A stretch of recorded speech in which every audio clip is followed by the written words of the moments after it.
le gaspillage, le gaspillage.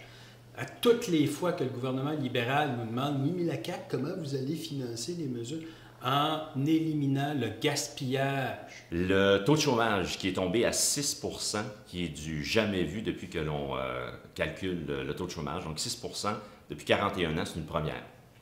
On n'a pas assez parlé de l'impact de l'austérité libérale sur les enfants du Québec. Des années perdues par des enfants autistes et autres qui n'ont pas eu de soutien pendant 3 ou 4 ans. Puis le réinvestissement en éducation n'est pas à la hauteur de ce qui avait été enlevé.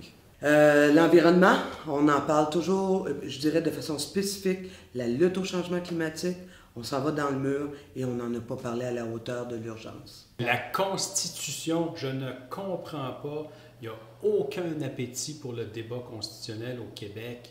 Et ce n'est pas parce que le sujet n'est pas important ou inintéressant, mais c'est un sujet qu'on ne peut pas aborder sans qu'une majorité de nos concitoyens se sentent interpellés. Et là, c'est absolument pas le cas. Francophonie canadienne? C'est un sujet important, mais qui ne trouve pas écho. C'est un sujet extrêmement important, central. Et malheureusement, vous savez, à l'Assemblée nationale, lorsque l'on avance un sujet, il faut que les partis adverses en face de nous, évidemment, nous donnent la réplique. Alors, comme on n'a pas la réplique, c'est un sujet, malheureusement, qui n'a peut-être pas toute l'attention nécessaire. Marc-Yvan Côté. Je trouve qu'il a une place démesurée dans notre discours politique. Je sais que le manque d'éthique des libéraux nous oblige à reparler constamment de Marc-Yvan Côté, mais j'ai hâte qu'on tourne la page.